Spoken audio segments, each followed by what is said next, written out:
Hello kids, हम लोग कक्षा 12वीं एनसीईआरटी जीव विज्ञान का 9वां चैप्टर पढ़ रहे हैं, खाद्य उत्पादन में वृद्धि की कार्यविधि, जिसमें हम लोग ये पढ़ रहे हैं कि हम किस तरह से खाद्य उत्पादन की वृद्धि करा सकते हैं, किस तरह से पौधों की, जंतुओं की, जो पशु हैं उनकी उत्पादकता बढ़ा सकते हैं और इसके लिए हम किस तरह की कार्यनीति या रणनीति हम बना सकते हैं।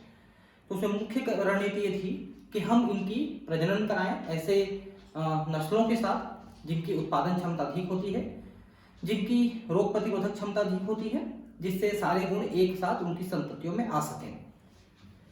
तो अभी तक हमने यहाँ पर मधुमक्खी पालन का पहले वीडियो में पढ़ा है। अब हम पढ़ रहे हैं मत्स्यिकी, फिशरी, जिसमें हम ये पढ़ेंगे कि किस तरह से हम मछलियों का उत्पादन बढ़ा सकते हैं, और न सिर्फ मछलियों का उत्पादन बल्कि ऐसे कई जलीय जीव जिनको मानव अपने भोजन के रूप में प्रयुक्त करता है, उनका हम उत्पादन कर सकते हैं और उससे हम अधिक आर्थिक लाभ प्राप्त कर सकते हैं। मत्स्यिकी यानी फिशरी एक प्रकार का उद्योग है जिसका संबंध मछली अथवा अन्य जलीय जीव को पकड़ना, उनका प्रसंस्करण तथा उन्हें बेचने से होता है, और इसीलिए अब इसको हम लोग एक्वाकल्चर के नाम से जानते हैं। एक्वाकल्चर, क्योंकि एक्वा का मतलब होता है जल और कल्चर का मतलब होता है उसमें पालन करना। तो जल में जलीय जीवों का पालन करना और फिर उनको आर्थिक लाभ के रूप में बेचना, उसे हम कहते हैं मत्स्यिकी या एक्वाकल्चर। हमारी जनसंख्या का एक बहुत बड़ा भाग आहार के रूप में मछली उत्पादों तथा अन्य जलीय जंतुओं जैसे झींगा, केकड़ा, लॉबस्टर, देखिए लॉबस्टर भी केकड़ा जैसे ही एक क्रस्टेशियन एनिमल है। खाद्य ओएस्टर मतलब होता है एक प्रकार का मोलस्क जंतु, जैसे पर्ल ओएस्टर होता है जिससे हम ये मोती निकालते हैं, तो उस टाइप के कुछ ऐसे ओएस्टर भी होते हैं जिनको हम खाते भी हैं, आश्रित हैं। तो इन जीवों का हम पालन करते हैं, झींगा है, केकड़ा है, लॉबस्टर है, ओएस्टर है, इनका हम पालन करते हैं। कुछ मछलियां जैसे कतला, रोहू तथा कॉमन कार्प सामान्यतः अलवण जल में पाई जाती हैं। देखिए मछलियां दोनों प्रकार के जल में पाए जाते हैं, लवणीय जल जो हमारे इसमें नदियों में, तालाबों में रहते हैं, और लवणीय जल जो समुद्र में होती है। तो इन दोनों जगहों पे कुछ तो एक ही प्रकार की मछलियां पाई जाती हैं, कुछ अलग अलग प्रकार की मछलियां पाई जाती हैं। तो जो कार्प है, कतला है, रोहू है, ये अलवण जल में पाए जाने वाले कुछ सामान्य प्रजाति की मछली हैं जिनका प्रयोग मानव अपने भोजन में करता है। कुछ समुद्री मछलियां जैसे हिल्सा है, सार्डाइन, मैकेरल तथा पॉम्फ्रेट आदि भी खाई जाती हैं। तो ये कुछ मछलियों के नाम है, हिल्सा, सार्डाइन, मैकेरल, पॉम्फ्रेट, जो समुद्र में मिलता है, जो कि लवण जल है। ठीक है, पता लगाओ कि आपके क्षेत्र में कौन सी मछलियों को सामान्यतः खाया जाता है। तो सामान्यतः जो भारत में गाँव में, शहरों में जो मछलियां बिकती हैं वो ये वाली मछलियां बिकती हैं, क्योंकि ये मछलियां हमारे नदियों में, तालाबों में पाई जाती हैं, तो इनको पकड़ना आसान होता है। और बाकी जो समुद्र किनारे वाले राज्य हैं जैसे गुजरात है, महाराष्ट्र है, बंगाल है, उड़ीसा है, केरल है, इन राज्यों में चूंकि समुद्र है तो समुद्र की जो फिश है, मछलियां हैं, वो भी इन राज्यों में खाई जाती हैं। ठीक है, भारतीय अर्थव्यवस्था में मत्स्यिकी का महत्वपूर्ण स्थान है। यह तटीय राज्यों में विशेषकर लाखों मछुआरों तथा किसानों को आय तथा रोजगार प्रदान करती है। ठीक है, क्योंकि ये बहुत ज्यादा जो आर्थिक लाभ है वो दिला सकता है, और इसमें आपको ज्यादा कुछ मेहनत नहीं करना है। पहले तो आपको एक तालाब की व्यवस्था करनी है। तो अगर आपके पास कोई खेत है या इस टाइप की कोई जमीन है तो उसमें आप एक बार तालाब खुदवा सकते हैं। एक बार तालाब खुदवाने का आपका जो खर्चा है वो मुख्य खर्चा है। उस तालाब में पानी भरने के बाद जब बारिश होती है तो अपने आप पानी भर जाएगा। पानी भरने के बाद उसमें हमको कुछ शैवाल के बीज डालने पड़ते हैं ताकि शैवाल जो है मछलियों के भोजन के रूप में वहां पर विकसित हो जाए। उसके बाद हम मछलियों के बीज लाके डालते हैं। तो मछलियों के बीज का मतलब है छोटी मछली, जो बच्चा मछली है उसे मछलियों का बीज या फ्राई कहते हैं, वो ला करके डालने रहते हैं। बस उसके बाद आपको सिर्फ उस तालाब की सुरक्षा करनी है ताकि कोई चोरी मत कर सके, कोई उसमें जहर मत डाल दे, बस। बाकी आपको इसमें ज्यादा कुछ मेहनत करने के लिए और कुछ आगे करने की जरूरत नहीं पड़ती है। बस आपको उसमें से मछली निकालना है, बेचना है, निकालना है, बेचना है। क्योंकि वो जो शैवाल है वो खुद ब खुद बढ़ते रहते हैं, है ना, मछलियां उनको खाती हैं और मछलियां बढ़ जाती हैं। हाँ, ये हो सकता है कि आप तालाब में बीच बीच में कुछ खाद्य पदार्थ आप इस तरह के डालें जिससे शैवालों की जो वृद्धि है वो बढ़ सके, और अगर आप मछलियों के भी आहार उसमें थोड़ा डालते हैं तो मछलियां भी जल्दी बढ़ जाती हैं। लेकिन अगर नहीं भी डालते हैं तब भी मछलियां अपने आप बढ़ती हैं और आप उनको निकाल के बेच सकते हैं। तो काफी ज्यादा आर्थिक लाभ देने वाली ये व्यवसाय है मत्स्य की। बहुत से लोगों के लिए यही जीविका का एकमात्र साधन है, जिनको हम मछुआरे बोलते हैं। समुद्र में, तालाब में ये मछलियां पकड़ते रहते हैं और उनको बेच करके अपना जीवन यापन करते हैं। मत्स्यिकी की बढ़ती हुई मांग को देखते हुए इसके उत्पादन को बढ़ाने के लिए विभिन्न प्रकार की तकनीकें अपनाई जा रही हैं। क्योंकि ज्यादातर जनसंख्या जो मांसाहार को ग्रहण करती है वो फिश जरूर खाती है, तो इसलिए फिश की मांग बहुत तेजी से बढ़ रही है और इसलिए जो पकड़ने वाले हैं उनकी संख्या भी बढ़ रही है। तो जब तक आप मछलियों का उत्पादन नहीं बढ़ाएंगे तो आप क्या पकड़ेंगे? तो इसलिए मछलियों के उत्पादन को बढ़ाने के लिए सरकारी तौर पर भी काफी प्रयास किया जा रहा है। उदाहरण के लिए जल कृषि तथा मत्स्य पालन के द्वारा हम अलवण तथा लवण जलीय पादपों तथा जंतुओं के उत्पादन को बढ़ा सकते हैं। तो जल कृषि का मतलब है कि पानी के अंदर बढ़ने वाले जो पादप हैं उनको पैदा करना, उनमें से कुछ पादप को हम निकाल करके बेच भी सकते हैं, उसमें से भी कुछ खाद्य पदार्थ बना सकते हैं। जैसे स्पाइरुलिना है उससे बनाते हैं अपन, या जो ब्राउन एल्गी है उनको लोग खाते हैं। साथ में उनको हम मछलियों के भोजन के रूप में उपयोग कर सकते हैं। मत्स्य पालन तथा जल कृषि के मध्य पाए जाने वाले भेदों का पता लगाओ। ठीक है, तो मत्स्य पालन का सीधा मतलब है मछलियां पालना, साथ में दूसरे जंतुओं को पालना, और जल कृषि का मतलब है कि जल में हम पौधों को जो उत्पादित करते हैं वो जल कृषि है। इससे मत्स्यिकी उद्योग विकसित हुआ है तथा फला फूला है, जिससे सामान्यतः देशों को तथा विशेषतः किसानों को काफी आमदनी हुई है। सही बात भी है भाई, अगर आप एक बार ये सब चीज विकसित कर लेते हो तो आपको बार बार उसमें खर्च करने की जरूरत नहीं पड़ेगी और आप उसमें से बार बार फिर उत्पादन प्राप्त कर सकते हो। अब हम नील क्रांति की बात करते हैं। देखिए, नीला क्रांति या ब्लू रिवॉल्यूशन, जैसे ग्रीन रिवॉल्यूशन हुआ, हरित क्रांति में हमने फसलों के उत्पादन को बढ़ाया है। वैसे नीली क्रांति में हम मछलियों के उत्पादन को बढ़ाया है। वैसी जो पीली क्रांति है उसमें दाल उत्पादन को बढ़ाते हैं, है ना। गुलाबी क्रांति जिसमें झींगा उत्पादन को बढ़ाए हैं। श्वेत क्रांति जिसमें दूध उत्पादन को बढ़ाए हैं। तो इसी तरह से हम अलग अलग जो फसलें हैं, अलग अलग चीजें हैं, उत्पादन को बढ़ाने के लिए हम अलग अलग क्रांति की बात करते हैं। तो जो नीली क्रांति है वो मछलियों के उत्पादन को बढ़ाने के लिए अपनाई गई है। हरित क्रांति की भांति इस पर भी वही बातें लागू होती हैं। हरित क्रांति हमने गेहूं और चावल की वृद्धि कराने के लिए अपनाई थी। अब है पादप प्रजनन। देखिए, पादप प्रजनन क्या है? हम पादपों को अच्छे गुणों को चुनने के लिए, अच्छे गुणों को विकसित करने के लिए दो पादप जब हम लेते हैं तो या तो एक ही नस्ल के या थोड़े अलग नस्ल के ऐसे पादप चुनते हैं जिनमें अच्छे गुण ज्यादा हो और खराब गुण कम हो। और हम ये उम्मीद करते हैं कि जब इनके बीच में हम प्रजनन कराएंगे तो जो इनकी संतति पैदा होगी वो अच्छे गुणों वाली होगी। हालांकि आवश्यक नहीं है, हो सकता है खराब गुणों वाले ही पैदा हो जाए, दोनों खराब गुण आ जाए, ऐसा भी हो सकता है। इसलिए कई बार, बहुत बार हम जब पादप प्रजनन करते हैं दोनों के बीच में, तब हमको कोई ऐसी संतति प्राप्त होती है जिसमें सभी गुण अच्छे होते हैं। फिर उन संततियों की अगली संतति हम अगली पीढ़ी प्राप्त करते हैं। पारंपरिक खेती बाड़ी से मनुष्यों तथा पशुओं के भोजन के लिए सीमित मात्रा में जैव मात्रा का उत्पादन होता है, बायोमास। ठीक है, तो पारंपरिक खेती का मतलब जो हमारी पुरानी तकनीक है उनके द्वारा हम लोग जो कृषि करते हैं, जो उत्पादन करते हैं, उससे मनुष्यों के भोजन के लिए, पशुओं के भोजन के लिए सीमित मात्रा में फसल उत्पादित हो सकती है। जैव मात्रा का मतलब होता है बायोमास। जो उत्पादन होता है, जो बनता है फसलों में, वो बायोमास कहलाता है, जो खाने योग्य है, जो यूज करने लायक है। तो पुरानी तकनीक से हम सिर्फ सीमित मात्रा में उत्पादन कर सकते हैं। अच्छे प्रबंधन के तौर तरीकों तथा भूमि का क्षेत्रफल बढ़ने से उत्पादन बढ़ सकता है, परंतु केवल एक सीमा तक। तो अगर हम आधुनिक तकनीक का प्रयोग नहीं करते हैं और केवल कुछ बेहतर चीजों को इस्तेमाल करते हैं, खेतों को बढ़ा लेते हैं, तो उससे उत्पादन तो बढ़ता है लेकिन बहुत ज्यादा नहीं बढ़ पाता है। बड़ी सीमा तक उत्पादन को बढ़ाने में पादप प्रजनन ने प्रौद्योगिकी के रूप में सहायता की है, क्योंकि पादप प्रजनन से, हाइब्रिडाइजेशन से, संकरण से हम जो नए पौधे प्राप्त किए हैं उनसे हमको पौधों की ऐसी ऐसी प्रजातियां मिली हैं जो काफी ज्यादा उत्पादन देने में और रोग प्रतिरोधक क्षमता अत्यधिक होने के कारण से वो काफी ज्यादा उत्पादन बढ़ाने में महत्वपूर्ण भूमिका अदा किए हैं।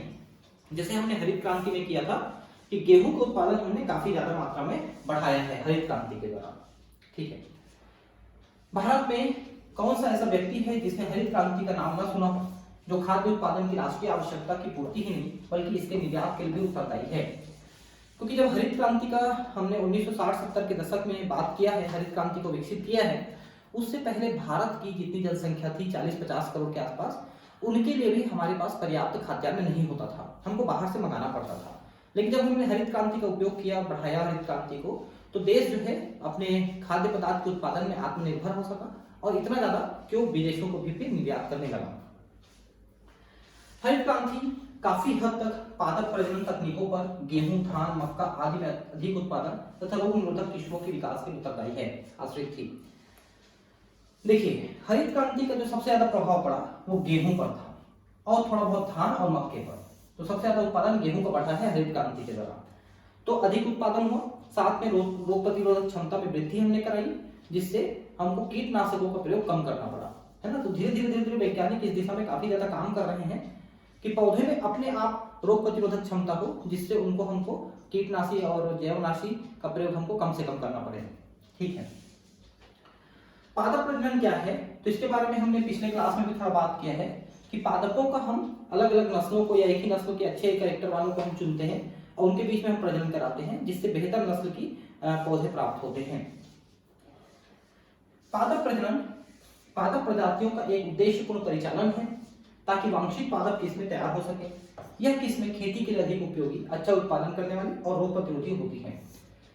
देखिए, जब आप खेती करने जाते हो तो आपके पास जो फसल होनी चाहिए, जो बोने के लिए बीज होनी चाहिए, उसमें कम से कम 3-4 विशेषताएं जरूर होनी चाहिए। पहला कि वो अधिक उत्पादन दे सके, दूसरा कि उसमें रोग कम से कम लगे, तीसरा वो कम समय में पैदा हो जाए, और चौथा कम से कम पानी का उपयोग करे, है ना।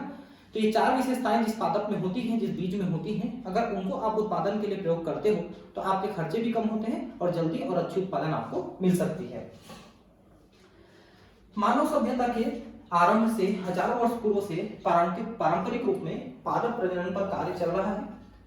देखिए, आज से 10,000 साल पहले हमने कृषि का कार्य शुरू किया है और तभी से हम डायरेक्टली इनडायरेक्टली पादप प्रजनन पे कार्य कर रहे हैं। क्योंकि हो ना हो, जब भी हम फसलें बोते हैं तो हम उनके बीजों को कलेक्ट किए जाते हैं जो स्वस्थ पौधे होते हैं, है ना। उनको हम फसल के रूप में उत्पादित करते हैं, फिर उनमें जो प्रजनन होता है उसमें से फिर स्वस्थ बीजों को कलेक्ट करते हैं, स्वस्थ पौधों के।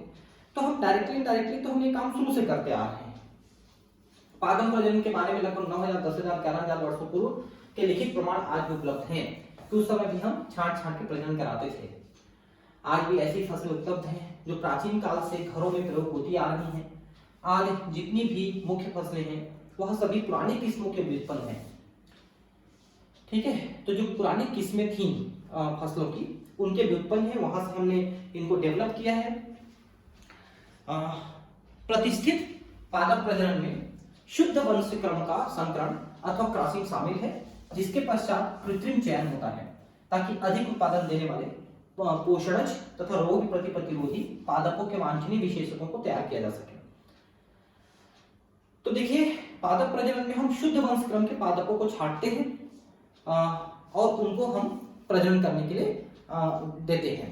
और जब उनका प्रजनन होता है, चाहे वो एक ही नस्ल के हो या अलग अलग नस्ल के हो, तो उनके बच्चे जो होते हैं वो अधिक विकसित और अधिक रोग प्रतिरोधी क्षमता और अधिक उत्पादन देने वाली होती हैं। तो इस तरह से हम अच्छे गुणों वाले को चुन चुन करके प्रजनन करने देते हैं। आनुवांशिकी, आणविक जीव विज्ञान तथा ऊतक संवर्धन में हुई उन्नति के साथ साथ आणविक आनुवांशिक साधन का प्रयोग अब पादप प्रजनन में किया जा रहा है। तो देखिए, जो जेनेटिक्स है, आनुवांशिकी, उसमें हम इन सब चीजों को पढ़ते हैं, समझते हैं कि पादप की जो जीन्स हैं या जंतुओं की जीन्स हैं उनको हम कैसे बदल सकते हैं। आणविक मतलब मॉलिक्यूलर, जैसे डीएनए, आरएनए है, इनके बारे में हम पढ़ते हैं, उनको बदलने की कोशिश करते हैं। जीव विज्ञान, बायोलॉजी में, ऊतक संवर्धन यानी टिश्यू कल्चर में, इन सभी फील्ड में हमने काफी तरक्की की है। काफी का मतलब बहुत तरक्की की है और आगे भी करते रहेंगे। तो इनके माध्यम से हम पौधों की जो प्रजाति है, उनकी जो नस्लें हैं, उनको सुधारने का हम प्रयास करते हैं, जिससे अधिक अच्छी किस्मों के पादप हमको मिल सके। यदि हमें टेंट्रो तथा लक्षणों की सूची तैयार करनी है, ट्रेट है, टेंट्रो नहीं है, ट्रेट का मतलब होता है गुण, तथा लक्षणों की सूची तैयार करनी पड़े, जिससे प्रजनक इन लक्षणों को अपनी फसलों में समाविष्ट करने का प्रयास कर रहे हैं तो बढ़े हुए फसली उत्पादन तथा उन्नत गुणवत्ता वाली प्रथम सूची तैयार होगी।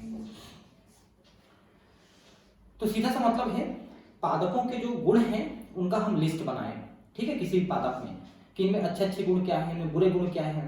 तो जिनमें अच्छे गुण होते हैं ज्यादा, ठीक है, बुरे गुण होते हैं कम, उनकी सूची जिस पादप की बनती है उस पादप को हम आगे प्रजनन के लिए ले जाते हैं और इससे फसलों का उत्पादन बढ़ जाता है और अच्छे गुणों वाली फसलें हमको प्राप्त होती हैं। पर्यावरणीय तनाव, पर्यावरणीय तनाव का मतलब क्या है कि जो पर्यावरण है वो उनकी जो विपरीत परिस्थितियां हैं, जैसे अत्यधिक गर्मी हो जाएगा, अत्यधिक नमक है, पानी ज्यादा बारिश हो जाएगी, या ठंड ज्यादा है, या बर्फीला है, ये सब चीजें पर्यावरण के प्रतिरोध हैं जिसको पौधे को झेलना पड़ता है। अगर पौधे को झेल लेता है तो वो अधिक तेजी से विकसित होता है। पर्यावरणीय तनाव जैसे लवणता, जहां पर नमक की मात्रा ज्यादा है पानी में, लवणता, ठीक है। अत्यधिक ताप यानी बहुत ज्यादा गर्मी है, सूखा है, इन परिस्थितियों को पादप को झेलना है, पादप को सहन करना है, तो उनको सहन करने वाली प्रजाति हमको विकसित करनी है, इनके प्रति सहनशीलता। रोगजनक जैसे विषाणु, कवक, जीवाणु के प्रति प्रतिरोधकता, ताकि ये उनमें बीमारी पैदा ना कर सके, तथा पीड़कों के प्रति सहनशीलता आदि भी हमारी सूची में होंगे।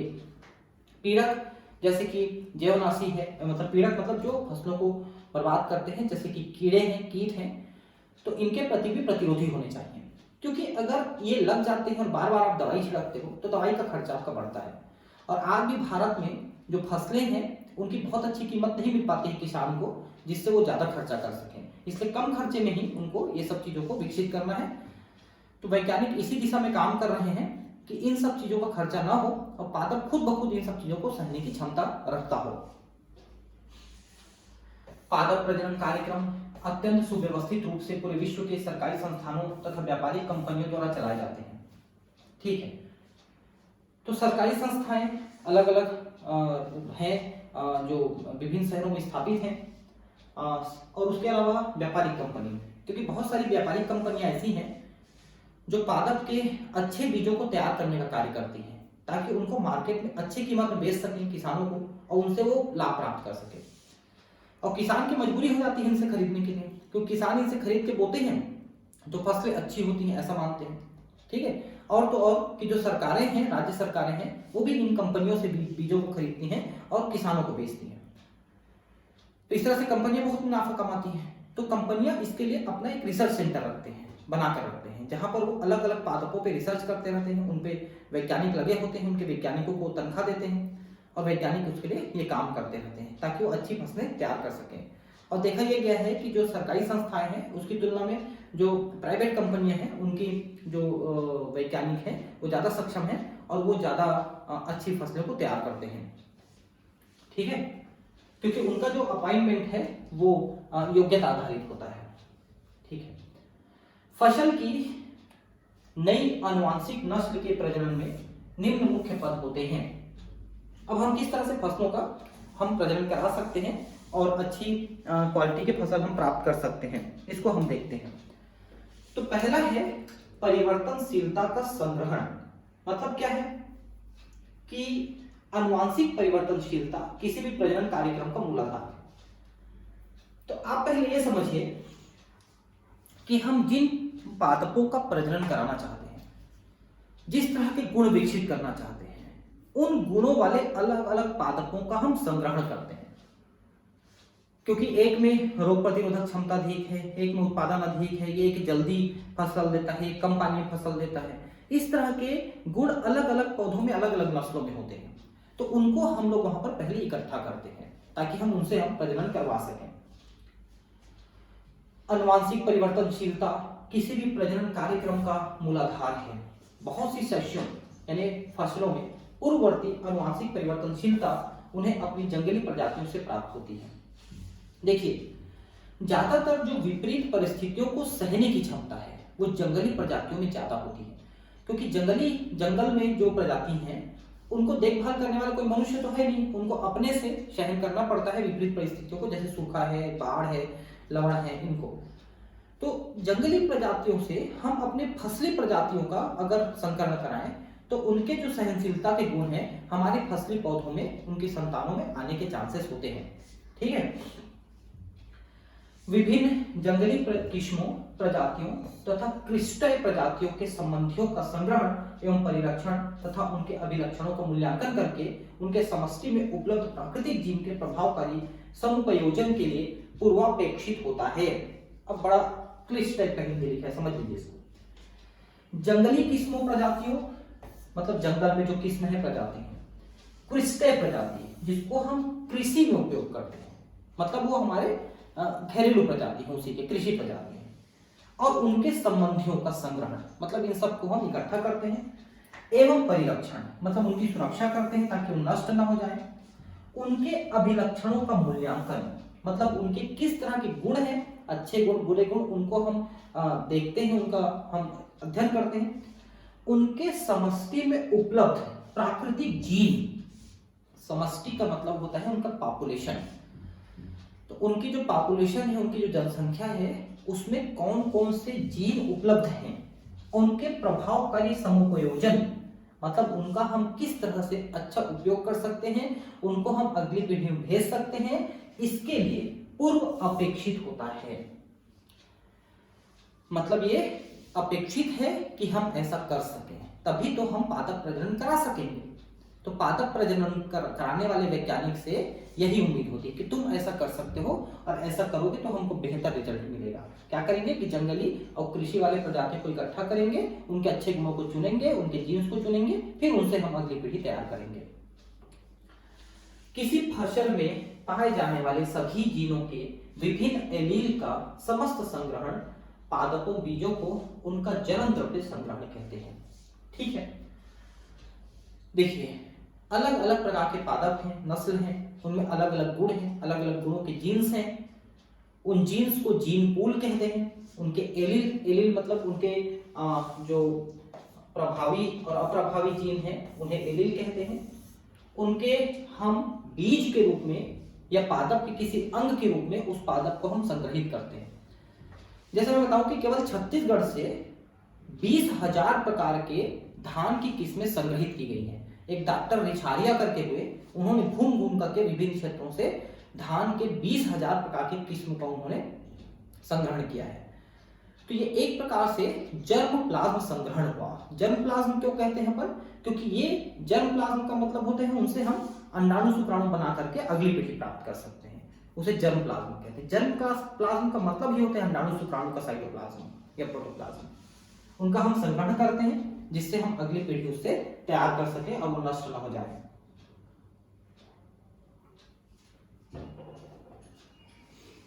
जनकों का मूल्यांकन तथा चयन।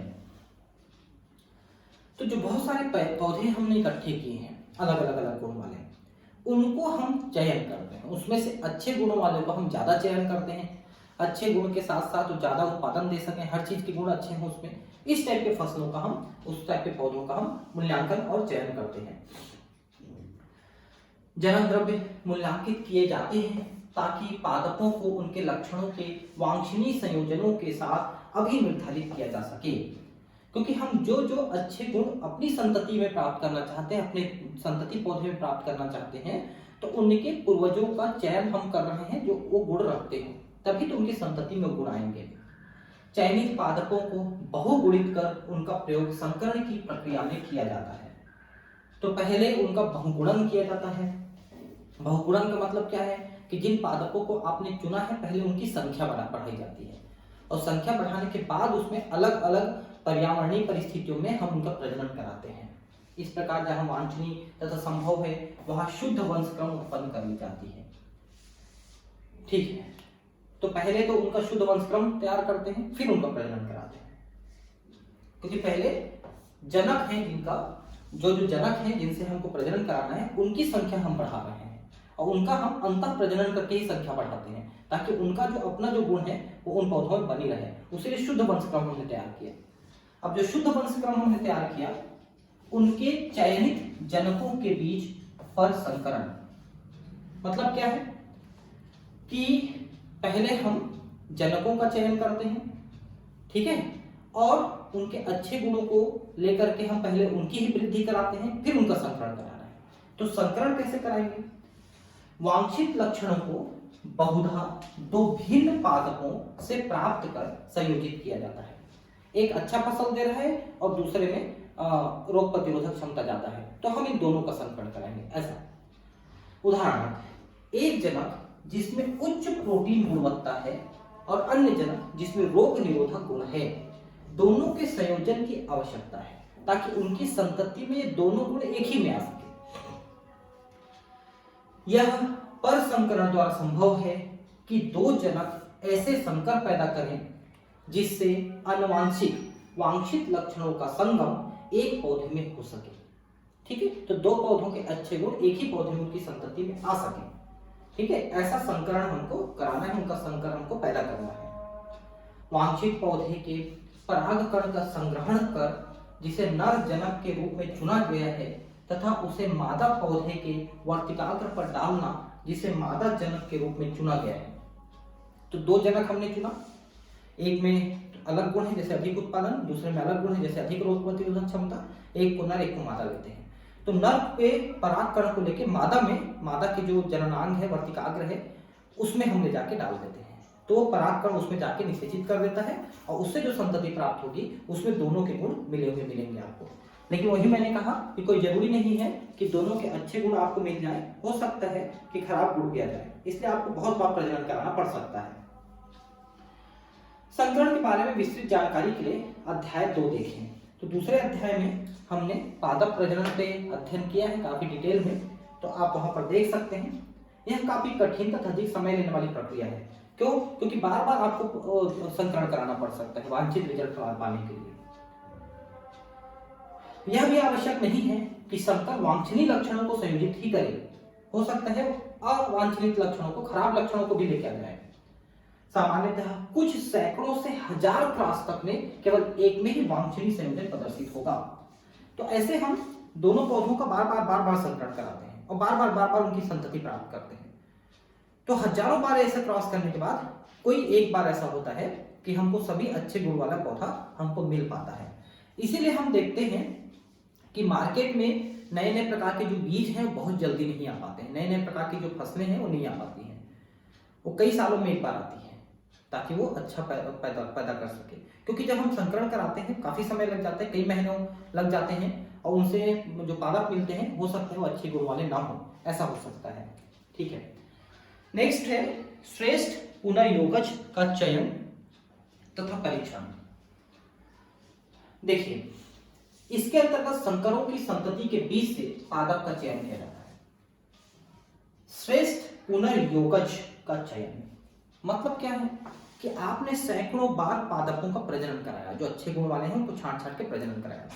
अब उनसे जो संकर पैदा हुए, जो संतति पैदा हुए, उनमें बहुत सारे ऐसे हैं जिनमें अलग अलग गुण मिले आपको। अब उनमें से जो श्रेष्ठ है, जिनमें सभी गुण अच्छे हैं, उनको आपको छांटना है। तो वही जो श्रेष्ठ गुण वाले हैं उनको श्रेष्ठ पुनर्योगज कहते हैं, क्योंकि दोनों की जो अच्छे गुण है उसमें योग होके पहुंच गए हैं, उसमें जुड़ गए हैं, तो उनको छांटना है संततियों में से। संकरों की संतति के बीच से पादप का चयन किया जाता है जिसमें वांछित लक्षण संयोजित हो। ठीक है, तो वांछित लक्षण उसमें हमको मिल सके, ऐसे संतानों को हम छांटते हैं। प्रजनन उद्देश्यों को प्राप्त करने में चयन की यह प्रक्रिया काफी महत्वपूर्ण है, अतः संतति का वैज्ञानिक मूल्यांकन की आवश्यकता होती है। वैज्ञानिक मूल्यांकन कि वास्तव में वही गुण है कि नहीं, केवल बाहर से देख के हमको समझ में नहीं आता, उसके कई प्रकार से अध्ययन हमको करने पड़ सकते हैं। इस चरण के परिणाम स्वरूप ऐसे पादप उत्पन्न होते हैं जो दोनों जनकों में श्रेष्ठ होते हैं। बहुधा एक से अधिक श्रेष्ठ संतति पादप उपलब्ध होता है। ठीक है, तो कई प्रकार के संतति प्राप्त हो सकते हैं और सभी में कुछ में हमको बहुत अच्छे गुण मिल सकते हैं, जो दोनों जनक के अच्छे गुण उसमें आ गए हैं। ये कई पीढ़ियों तक स्वपरागण तब तक करते हैं जब तक कि समरूपता की अवस्था नहीं आ जाती, समयुग्मजता, जिसे संतति में लक्षण विसंयोजित नहीं हो पाते। तो जो संतति हमको अच्छे गुण वाले मिले हैं, दो अलग अलग पादपों का संकरण कराने से फिर हम उन संततियों की हम स्वपरागण कराते हैं, जिससे उनके जो गुण हैं वो समयुग्मजता की तरफ बढ़ते चले जाए। और समयुग्मजज हो जाएंगे तो फिर बाहरी गुण उसमें आने के चांसेस कम हो जाएंगे, तो हमको वो गुण लंबे समय तक उन पादपों में मिलते रहेंगे। नेक्स्ट है नए कंशणों का परीक्षण, निर्मुक्त होना तथा व्यापारीकरण। नए कंशणों का मतलब क्या होता है?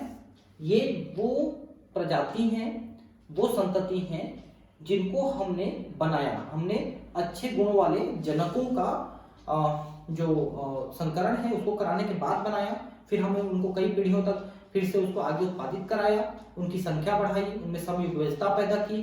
अब हम उनको चयन करेंगे कि अब इनको हम मार्केट में भेजेंगे और किसानों को देंगे, व्यापारीकरण, है ना।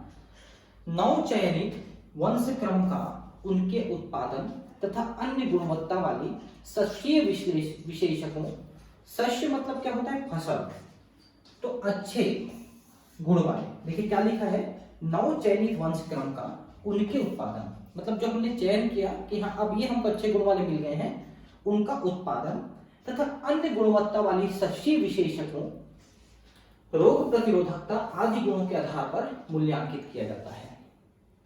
तो जो हमने चयन किया है उन फसलों के गुणों को हम अलग अलग गुणों के आधार पे हम उनका चयन करते हैं कि इनमें ये अच्छा गुण है, इसमें ये अच्छा गुण है, क्योंकि अभी भी हमको सारे अच्छे गुण एक ही पादप में मिल जाए ये जरूरी नहीं है, लेकिन ज्यादातर गुण अगर हमको एक पादप में मिल गया है तो हमारे लिए काफी लाभप्रद हो जाता है। मूल्यांकित पौधों को अनुसंधान वाले खेतों में जहां उन्हें आदर्श उर्वरक प्राप्त हो रहे हों, उन्हें सिंचाई का पानी मिल रहा हो तथा अन्य समुचित शस्य प्रबंधन आदि उपलब्ध हो, वहां पैदा किया जाता है तथा उसमें उपयुक्त गुणों का मूल्यांकन किया जाता है। तो जो हमको प्राप्त हुए पौधे हैं उनको सही जगह पर्याप्त मात्रा में पानी, उर्वरक इत्यादि दे करके अच्छी टेक्निक का उपयोग करके हम उनको फसल लेकर के देखते हैं, हम उनका मूल्यांकन करते हैं। अनुसंधानिक खेत में मूल्यांकन के बाद पौधों का परीक्षण देश भर में किसानों के खेत में कई स्थानों पर कम से कम 3 ऋतुओं तक किया जाता है, क्योंकि हमारे देश में अलग अलग जगहों पे अलग अलग वातावरण है, उन सभी जगहों पे उनका परीक्षण किया जाता है, 3-3 सीजनों तक उनका परीक्षण किया जाता है। इन स्थानों पे सभी सस्य खंडों का निरूपण होना चाहिए जहां सामान्यतः खेती होती है, ठीक है, मतलब उनका पूरा रिकॉर्ड बनना चाहिए कि कैसे जगह में हमने उत्पादित किया है, तो उनसे हमको कितनी उत्पादन मिली है, क्या मिली है, इनका पूरा रिकॉर्ड। उपरोक्त विधि से उत्पन्न शस्य की तुलना सर्वोत्पन्न उपलब्ध स्थानीय शस्य से कंसर्नोचेक तथा नम कंसर्न से करने के बाद मूल्यांकित करना चाहिए। तो जो हमने नई फसल लिया है, नए प्रकार के पौधे का उत्पादन वहां पर किया है, और वहां पर जो पुराने पौधे जो उत्पादित किए जा रहे थे उनके बीच में तुलना करते हैं कि अब जो नया पौधा हम लाए हैं वो पुराने की तुलना में बेहतर रिजल्ट दे रहा है कि नहीं दे रहा है। अगर दे रहा है तभी हम उस एरिया के लिए उस फसल को हम लॉन्च करते हैं। तो कोई जरूरी नहीं है कि देश भर में वो काम ही करे, हो सकता है कुछ एरिया में अच्छी फसल दे, कुछ एरिया में अच्छी फसल ना दे। तो जिस एरिया में अच्छी फसल देती है सिर्फ वहीं पर हम उसका व्यापारीकरण करते हैं, वहीं पर हम उन बीजों को बेचते हैं, ठीक है। भारत एक कृषि प्रधान देश है। भारत के सकल घरेलू उत्पाद जीडीपी के लगभग 33% आय तथा समष्टि के लगभग 65% जनता को रोजगार कृषि से प्राप्त होता है, ठीक है। तो भारत की 62% जनसंख्या प्रत्यक्ष या अप्रत्यक्ष तौर पर कृषि से जुड़ा हुआ है, और भारत की कुल उत्पादन क्षमता का 33% हिस्सा कृषि से आता है। ज्यादा हिस्सा जो है वो आजकल सॉफ्टवेयर ये वो इनमें से भी आता है, काफी हिस्सा, मतलब जो कारखाने हैं, फैक्ट्रियां हैं, इन सब उद्योगों से भी काफी पैसे अब भारत में आते हैं। भारत की स्वतंत्रता के पश्चात देश के सामने मुख्य चुनौती उनकी बढ़ती हुई जनसंख्या के लिए पर्याप्त आहार उत्पादन करना था। जब भारत आजाद हुआ 33 करोड़ जनसंख्या थी, उसके लिए भी हम पर्याप्त आहार उत्पन्न नहीं कर पा रहे थे, तो ये पहला लक्ष्य था। जैसा कि हमें ज्ञात है कि खेती के लिए सीमित भूमि ही उपलब्ध है, अतः भारत को इसी उपलब्ध भूमि से प्रति यूनिट उत्पादन को बढ़ाने के प्रयास करने होंगे, क्योंकि आप जंगलों को काट के खेत बना रहे होगा तो जंगल कम हो रहे हैं। पहले भारत की आजादी के समय जो जंगल के एरिया थे 33-34% एरिया जंगल था, आज वो घट के आधा करीब 19% हो गया है। तो हमने जंगलों को काट के खेत बना दिया, खेतों को घर बना रहे हैं, फिर जंगल को काट के खेत बना रहे हैं, तो इस तरह से जो जंगल नष्ट हो रहे हैं ना, तो जो उपलब्ध खेती की जमीन है उसको सुरक्षित रखना चाहिए, उसमें घर बनाने की अनुमति नहीं देनी चाहिए, और उसमें हम सिर्फ खेती करें और उसमें उत्पादन की क्षमता को बढ़ाएं। अतः भारत को इसी उपलब्ध भूमि से प्रति यूनिट उत्पादन को बढ़ाने के लिए प्रयास करने होंगे। 1960 के मध्य से गेहूं तथा धान की बहुत सी उच्च उत्पादन वाली किस्मों का विकास पादप प्रजनन तकनीकों के प्रयोग से किया गया। तो ये हरित क्रांति के समय की बात है कि धान, गेहूं, मक्का इनके उत्पादन को हम नए तकनीकों से और अच्छे पादप जो संकरित है पादप उनसे हमने बढ़ाया है। परिणाम स्वरूप खाद्य उत्पादन में अत्यधिक वृद्धि हुई। यही प्रावस्था सामान्यतः हरित क्रांति के नाम से जानी जाती है। चित्र में उच्च उत्पादन वाली किस्मों की भारतीय संकर फसलों को दर्शाया गया है। देखिए, गेहूं तथा धान 1960 से 2000 तक के वर्षों के दौरान गेहूं का उत्पादन 11 मिलियन टन से बढ़कर 75 मिलियन टन हो गया।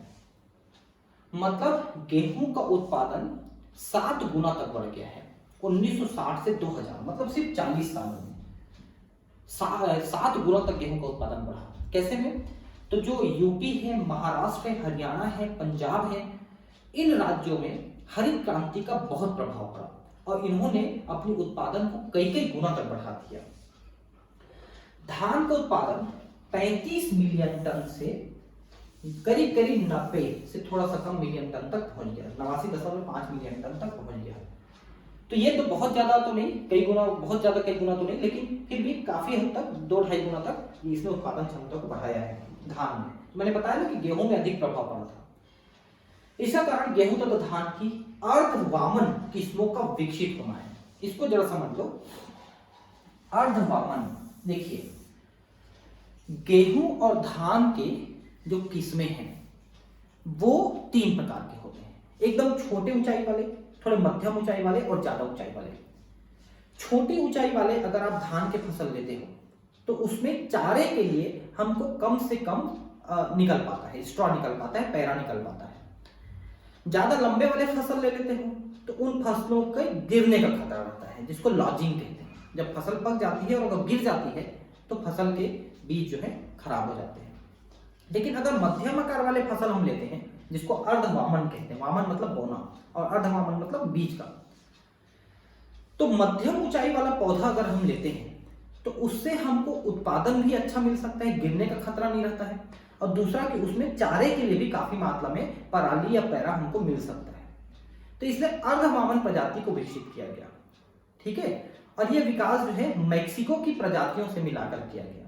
देखिए, मैक्सिको में जो हरित क्रांति चालू किया गया वो नॉर्मन ई बोरलॉग नाम के वैज्ञानिक के द्वारा की गई और उन्होंने वहां पर इसी तरह के वामन प्रजातियों को विकसित किया था गेहूं का। फिर वहां के उन फसलों को, उन प्रजातियों को लाकर के भारतीय किस्मों के साथ संकरण करा करके भारत में कुछ नई किस्में बनाई गई, जिसमें सरबती सोनारा थी, पूसा लार्मा थी। इनको हमने डेवलप किया और ये भारत की जमीन में बहुत अच्छी फसलें देने लग गए गेहूं के।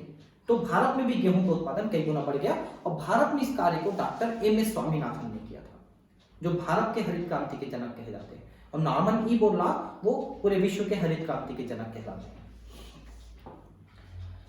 मैक्सिको स्थित international centre for wheat and मेज में नोबेल पुरस्कार पुरस्कृत नॉर्मन ई बोरलॉग ने गेहूं की अर्धवामन किस्म का विकास किया। तो मैंने बताया ना कि मैक्सिको में गेहूं की प्रजातियों का विकास नॉर्मन बोरलॉग ने किया।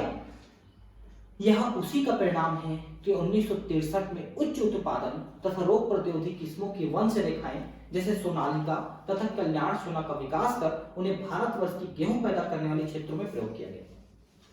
ठीक है, तो भारत में भी आपने देखा कुछ प्रतिरोधी किस्में हैं जो अधिक उत्पादन दे सकते हैं, जैसे सोनालिका और कल्याण सोना, इनका विकास किया गया।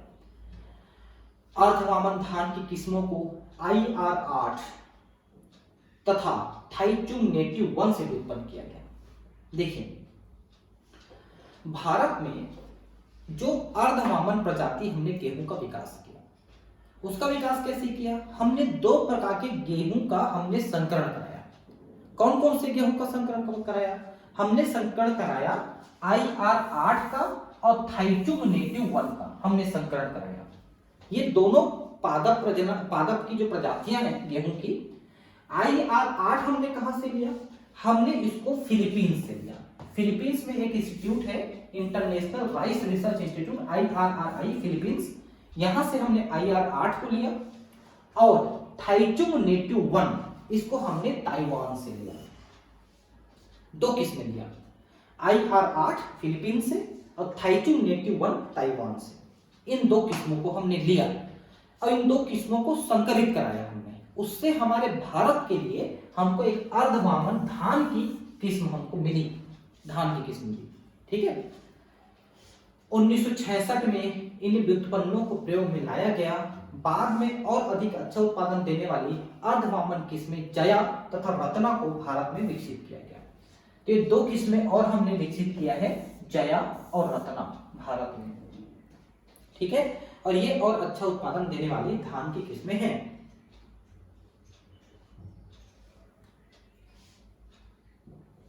अब देखिए गन्ना के बारे में समझिए।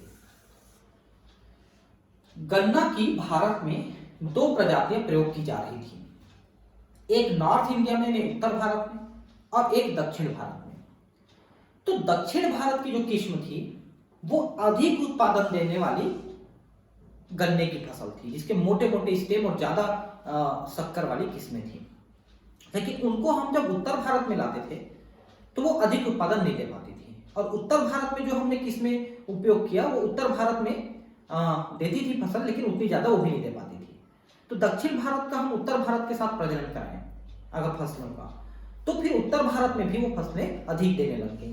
तो जरा ध्यान से समझिए कि सैक्रम बारबेरी ये गन्ने की एक फसल है, सैक्रम बारबेरी, जो उत्तर भारत में पैदा किया जाता था और इसमें अधिक उत्पादन की क्षमता नहीं थी, सैक्रम बारबेरी उत्तर भारत में। लेकिन दक्षिण भारत में पैदा होने वाली उष्णकटिबंधीय गन्ना जो ज्यादा गर्मी में पैदा होती है, दक्षिण भारत में गर्मी और उत्तर भारत में ठंड होती है, समझ लीजिए। तो उत्तर भारत में सैक्रम बारबेरी, लेकिन उसकी फसल कम होती थी। दक्षिण भारत में सैक्रम ऑफिसिनेरम, जिसकी फसल अधिक होती थी। ये देखिए, सैक्रम ऑफिसिनेरम का तना मोटा और शर्करा अंश अधिक था, परंतु यह उत्तरी भारत में ठीक से नहीं पनप पाया। तो हमने क्या किया, दक्षिण भारत के सैक्रम ऑफिसिनेरम और उत्तर भारत के सैक्रम बारबेरी का संकरण कर दिया। अब उससे जो संतति पैदा हुई वो अधिक उत्पादन देने में भी सक्षम थी और उत्तर भारत में पैदा होने में भी सक्षम थी। तो उत्तर भारत में फिर इसको हमने उत्पन्न कराना शुरू किया। ठीक है, इन दोनों किस्मों को सफलतापूर्वक संकलित कराया गया ताकि उच्च उत्पादन के वांछनीय गुण जैसे कि मोटा तना, उच्च शर्करा वाले पौधे प्राप्त हो सके और साथ ही साथ इसे उत्तरी भारत के गन्ना उत्पादन क्षेत्रों में भी पैदा किए जा सके। तो उत्तर भारत और दक्षिण भारत के गन्ना किस्मों में हमने संकरण कराया, जो कि उत्तर भारत में भी अच्छी फसल देने में सक्षम थी। इसका परिणाम हुआ कि उत्तर भारत में भी बढ़िया फसल हम ले पा रहे हैं। वैसी ज्वार है, देखिए ज्वार, भारत में संकर, मक्का, ज्वार तथा बाजरा का भी सफलतापूर्वक विकास किया जा सकता है। ठीक है, जल अभाव के प्रति प्रतिरोधी, मतलब अगर जल कम मिले, पानी कम मिले तब भी फसल दे सके। उच्च उत्पादन वाली किस्में हैं, उनका विकास संकर प्रजनन के परिणाम स्वरूप हुआ है। तो यहाँ पर जो हमने तीन यहाँ पर फसलें लगाई हैं, आप देख सकते हैं। एक मक्के की फसल है, दूसरा जो है गेहूं है सोनालिका, और तीसरा है मटर P1542। ये उनकी प्रजाति का नाम है जिसको हमने बोया है, उगाया है और अधिक फसल प्राप्त किया है। अब है रोग प्रतिरोधकता के लिए पादप प्रजनन। देखिए, भारत में जो हम फसलें बोते हैं, क्योंकि भारत का ज्यादातर एरिया उष्णकटिबंधीय है, यहाँ पर ज्यादा बारिश, ज्यादा मॉइस्चर यानी ज्यादा नमी, ज्यादा गर्मी, ज्यादा बारिश, ज्यादा नमी, ये सब चीजों को झेलना रहता है। तो इन परिस्थितियों में अधिक कीड़े मकोड़े विकसित होते हैं, अधिक जीवाणु विषाणु विकसित होते हैं, कवक अधिक विकसित होते हैं, और इन सभी का लगातार आक्रमण हमारे पौधों पे होते रहता है। तो हमको ऐसे पौधे तैयार करने रहते हैं जो इन रोगाणुओं के प्रति, इन कीटों के प्रति प्रतिरोधी हो। तो प्रॉब्लम ये है कि ये प्रतिरोधकता हमारे जंगली पौधों में तो है, जंगली वाले जो प्रजाति हैं उनमें इनकी रोग प्रतिरोधकता क्षमता अधिक है, क्योंकि वहां पर उनकी देखभाल या कीटनाशी छिड़कने वाला कोई नहीं है, तो रोग प्रतिरोधकता उनमें है। लेकिन उनमें से अधिकांश जो प्रजाति हैं उनमें उत्पादकता करने की क्षमता बहुत कम है। और मान लो हम जो कृषि में उपयोग करते हैं जिनकी उत्पादकता तो अधिक है, लेकिन उनमें जल्दी जल्दी कीड़े मकोड़े और बीमारियां लगती हैं, तो हम क्या करते हैं, इन जंगली प्रजातियों को जिनमें रोग प्रतिरोधक क्षमता अधिक है, उनको हम अपने कृषि प्रजातियों के फसलों के साथ हम प्रजनन करा देते हैं, उनका हम संकरण करा देते हैं। तो वैसे जैसे सैकड़ों बार हमको प्रजनन कराना पड़ेगा, तो हमको कोई एक न एक ऐसी संतति मिल जाएगी जिसमें अधिक रोग प्रतिरोधक क्षमता और अधिक उत्पादकता दोनों हमको एक ही फसल में मिल सके। ऐसा हम उन दोनों के प्रजनन करा के करते हैं। ठीक है।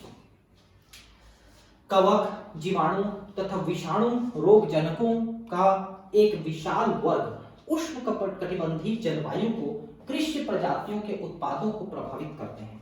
तो देख सकते हैं कवक, जीवाणु, विषाणु और साथ में कीट ये भी काफी प्रभावित करते हैं। भारत की अक्सर सस्य हानि महत्वपूर्ण होती है। यह हानि 20 से 30% अथवा कभी कभी तो इससे पूर्ण हानि होती है।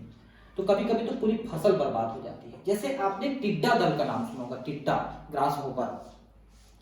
टिड्डा दल पाकिस्तान से आता है, उधर से आया था 20 साल में, और उसने राजस्थान, पंजाब, हरियाणा की फसलों को काफी नुकसान पहुंचाया। लेकिन उन राज्यों में जहां पर जंगल अधिक है, वहां पर इन टिड्डों ने अधिक नुकसान नहीं पहुंचाया।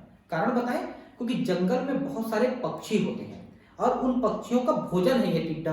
तो जब ये टिड्डा हमारे राज्यों में आए, मध्य प्रदेश, छत्तीसगढ़, इनमें जब आए, तो यहाँ पर हमारे जंगली जो पक्षी हैं उनका ये भोजन बन गए और इन्होंने अधिक नुकसान नहीं पहुंचा पाया हमारे फसलों को। जबकि राजस्थान, पंजाब, हरियाणा, इनमें चूंकि जंगल तो है नहीं, तो पक्षी भी नहीं है, अब पक्षी नहीं है तो कीड़ों को खाएगा कौन, तो इसलिए उनको अधिक नुकसान हुआ। इसलिए जंगलों का होना कितना महत्वपूर्ण है, ये आप टिड्डा दल के आक्रमण से जान सकते हैं। ठीक है। इन परिस्थितियों में रोग के प्रति प्रतिरोधी खेतीहर जातियों यानी कल्टीवास के प्रजनन तथा विकास से खाद्य उत्पादन बढ़ जाएगा। तो रोग प्रतिरोधक जो क्षमता है वो हमको विकसित कराना है। इससे कवकनाशियों तथा जीवाणुनाशियों का प्रयोग कम हो जाता है तथा उन पर आश्रिता भी घट जाती है। ठीक है, हमको कीटनाशी वगैरह हमको कम प्रयोग करना पड़ेगा। पोषी पादपों की प्रतिरोधकता उनकी रोग जनकों को ऐसे रोग उत्पन्न करने से रोकने की क्षमता है तथा इनका निर्धारण पोषी पादप के आनुवंशिक ढांचे द्वारा किया जाता है। ठीक है। पोषी पादपों की प्रतिरोधकता उनकी रोग जनकों को रोग उत्पन्न करने से रोकने की क्षमता है। तो रोग प्रतिरोधक क्षमता होनी चाहिए जिससे उनमें रोग उत्पन्न ना हो सके। ये पादप की अपनी खुद की क्षमता होनी चाहिए और इसका निर्धारण पोषी पादप के आनुवंशिक ढांचे द्वारा किया जाता है। तो जो जीन्स है ना, वही ये निर्धारित करते हैं कि तुमको कितना रोग होगा या कितना रोग नहीं होगा। ठीक है। तो जिनमें रोग अधिक होता है उनमें रोग प्रतिरोधक क्षमता कम होती है। प्रजनन की क्रिया अपनाने से पूर्व रोग कारक जीव के बारे में जानकारी तथा उनके प्रसार की क्रियाविधि की जानकारी महत्वपूर्ण है।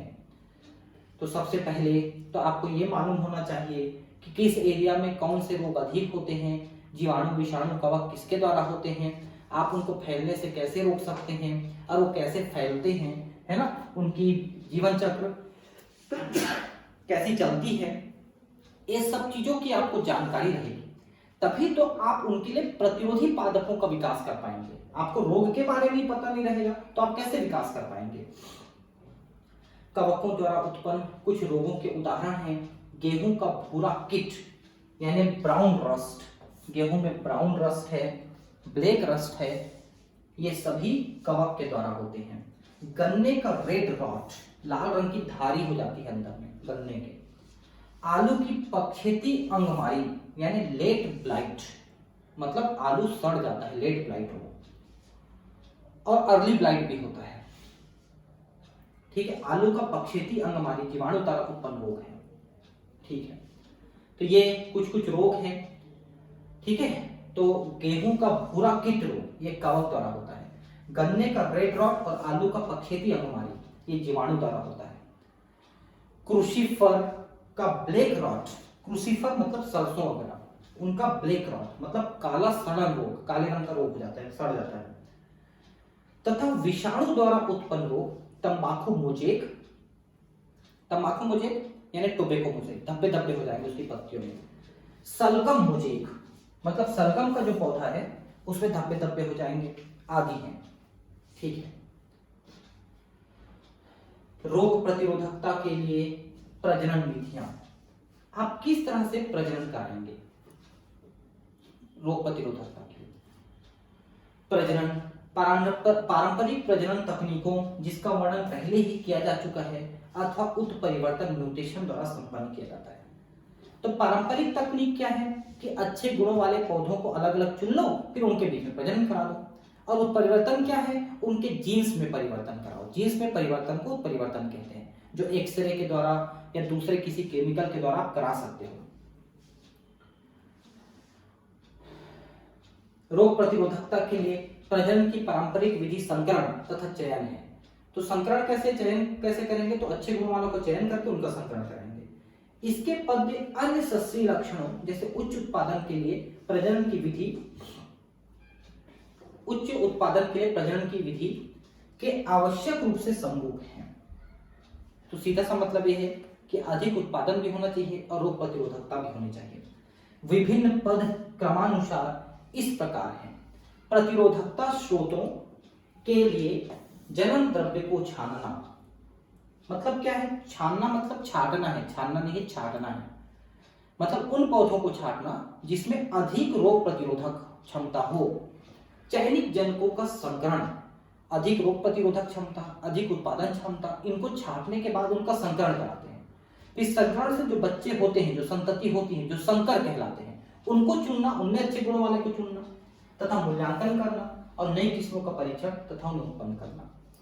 तो जो नई किस्म हमने बनाए हैं उनको चयनित करते हैं, उनको चुनते हैं, उनका बाजारीकरण करते हैं और उनको मार्केट में बेचते हैं। संकरण तथा चयन द्वारा प्रजनित कुछ सस्य कवकों, जीवाणु तथा विषाणु के प्रति रोग प्रतिरोधक होती हैं। ये सस्य किस्में सारणी में दी गई हैं। देखिए कौन कौन से सस्य, मतलब कृषि की किस्में ना, सस्य मतलब कृषि। जैसे गेहूं है, गेहूं की एक किस्म है हिमगिरी, ठीक है। ये पर्ण तथा धारी किट और हील बंट, ये ज्यादातर जो है कवक के द्वारा होने वाले रोग हैं, ठीक है, जो ठंडे इलाकों में ज्यादा होते हैं थोड़े से, उनके प्रति प्रतिरोधी हैं ये। मतलब ये हिमगिरी में ये रोग नहीं होते। वैसे सरसों है, इसमें पूसा स्वर्णिम जिसको करण राई कहते हैं, करण राई, ये श्वेत किट यानी व्हाइट रस्ट जो एल्बिगो के द्वारा होता है, एक कवक एल्बिगो, उसके द्वारा होता है, उस रोग के प्रति ये प्रतिरोधी है पूसा स्वर्णिम। वैसे फूल गोभी में पूसा शुभ्रा, ये कृष्ण विकलन, मतलब कि ब्लैक रॉट, मतलब वो सड़ने लगेगा ब्लैक कलर का, उसके प्रति। अब पूसा स्नोबॉल के वन, ये कुंचित अंगमाई, शीर्णन तथा कृष्ण विकलन, ये कुछ कवक के द्वारा, कुछ जीवाणु के द्वारा होने वाले रोग हैं, इनके प्रति ये प्रतिरोधी होते हैं। आपको इनके नाम याद रखने की, किसके प्रति कौन जो है वो प्रतिरोधी है। लोबिया, लोबिया किसको कहते हैं, बरबटी को, बरबटी होता है ना, झुंगा भी कहते हैं कई जगह बरबटी, उसको लोबिया कहते हैं। इसमें पूसा कोमल है ना, ये जीवाणुवीय अंगमारी यानी शीर्णन रोग से प्रतिरोधी है। मतलब ये रोग नहीं होते इनमें, ऐसा कहना है ना। और मिर्च, इसमें पूसा सदाबहार है, इसमें चिली मोजेक वायरस के प्रति प्रतिरोधी है। वैसे तंबाकू में इसी तरह का तंबाकू मोजेक रोग के प्रति तथा पर्ण कुंचन के प्रति प्रतिरोधकता हम उत्पन्न करते हैं। तो ये कुछ प्रजाति हैं जो इन सब फसलों में कुछ रोगों के प्रति ये प्रतिरोधी हैं, जिनमें ये रोग नहीं होते हैं।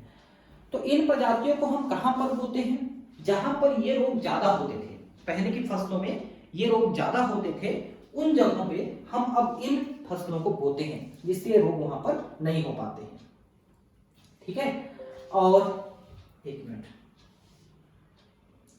ठीक है,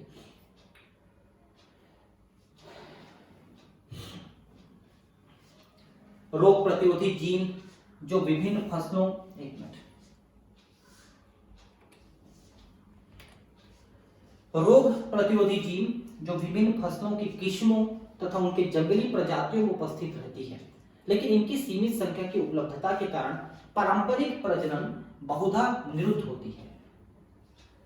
मतलब यह है कि जो जंगली प्रजाति हैं उनकी फसलें कम होती हैं, कम उत्पादकता होती है, इसलिए हम उनको अपने खेतों में नहीं बोते हैं। पादपों में विभिन्न उपायों द्वारा उत्परिवर्तन प्रेरित किया जाता है, तथा बाद में प्रतिरोधकता के लिए पादप पदार्थों का स्क्रीनिंग करने से वांछनीय जीन की पहचान प्राप्त हो जाती है। वांछनीय लक्षण वाले पादप को या तो सीधे ही गुणित किया जा सकता है अथवा इसका प्रयोग प्रजनन में किया जा सकता है। ठीक है, तो जो फसल हमको प्राप्त हुई प्रजनन के बाद उनको हम सीधे सीधे उनका बहुगुणन करा लेते हैं और उनको हम खेतों में ले जाके उनका जो है उत्पादन कर सकते हैं। उत्परिवर्तन सोमा क्लोनल वेरिएंट तथा आनुवांशिक अभियांत्रिकी में चुनाव की अन्य प्रजनन विधियां हैं। सोमा क्लोनल क्या होता है? ऐसी फसलें जिनके कोशिकाओं के केवल कोशिका द्रव्य को मिलाया जाता है।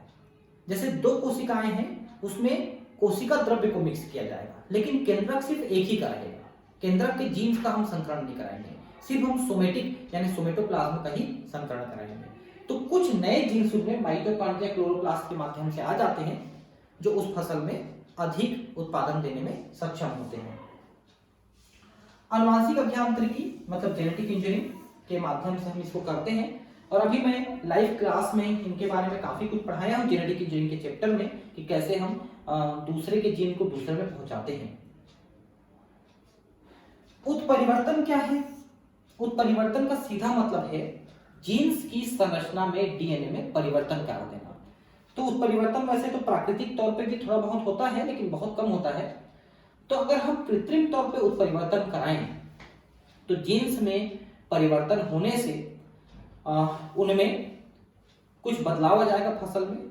तो हो सकता है कि वो बदलाव जो है हमारे लाभप्रद हो। तो सैकड़ों हजारों बार उत्परिवर्तन कराने से कभी कभार हमको कुछ ऐसी गुण मिल जाती हैं जो हमारे लिए अच्छी होती हैं। तो हम क्या करते हैं कि जो अप्रभावी जीन होते हैं उनमें हम उत्परिवर्तन करा के उसको प्रभावी जीन में बदलने की कोशिश करते हैं, जिससे वो फसल देने में अपनी कुछ महत्वपूर्ण भूमिका निभा सके। इस तरह से उत्परिवर्तन कराते हैं।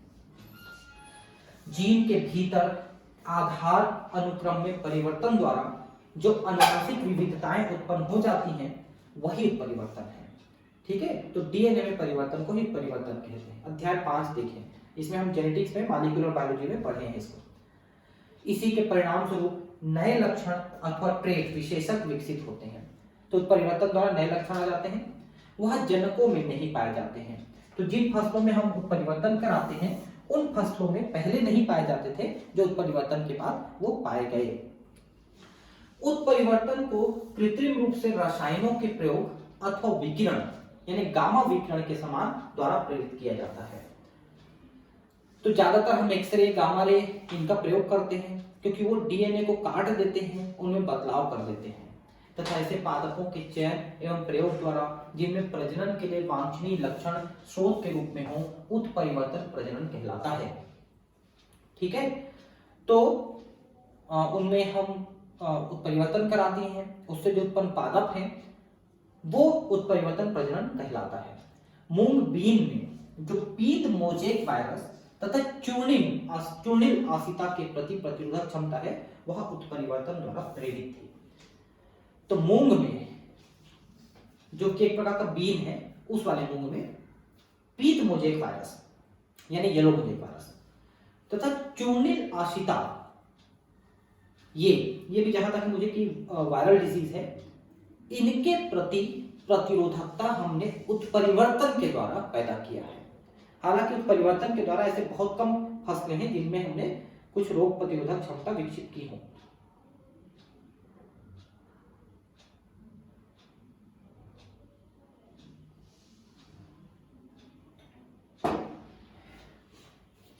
पादपों के विभिन्न कृष्ण प्रजातियों के संबंधी अधिकांश जंगली पादप कुछ प्रतिरोधक लक्षण प्रदर्शित करते हैं।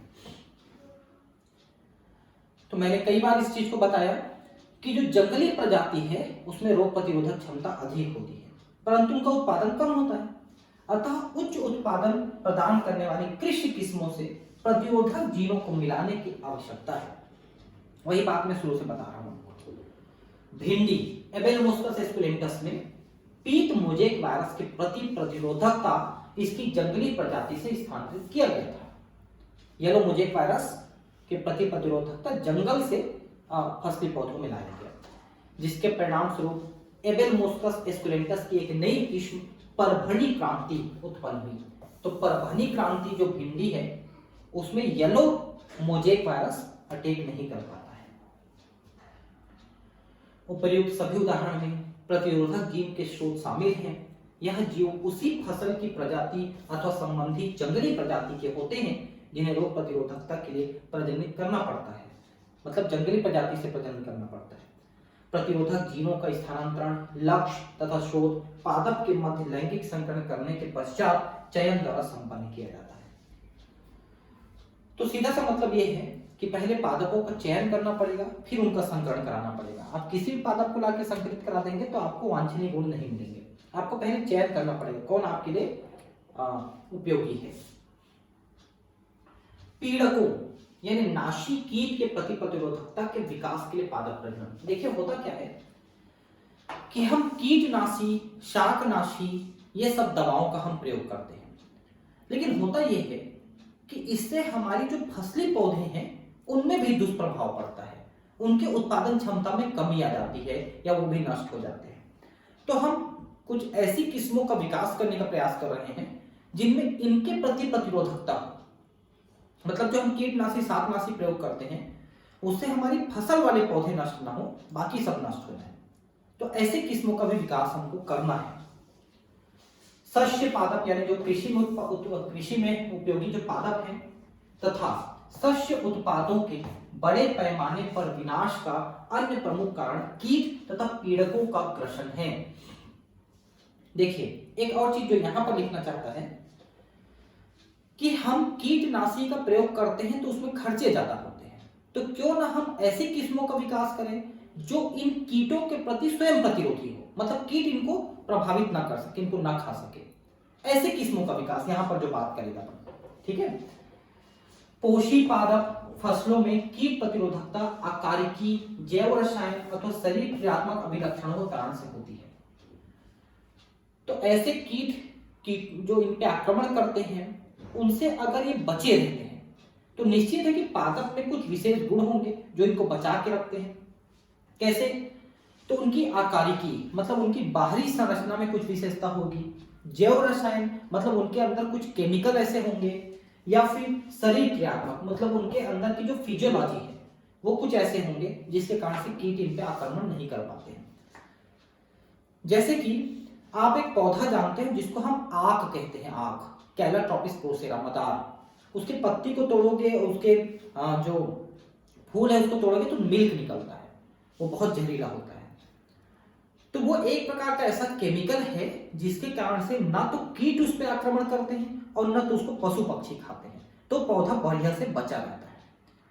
तो इस तरह की कुछ विशेषता अगर हम अपने पौधे में विकसित कर लें कि कीट उसमें आक्रमण ना करे तो कितना अच्छा हो जाए।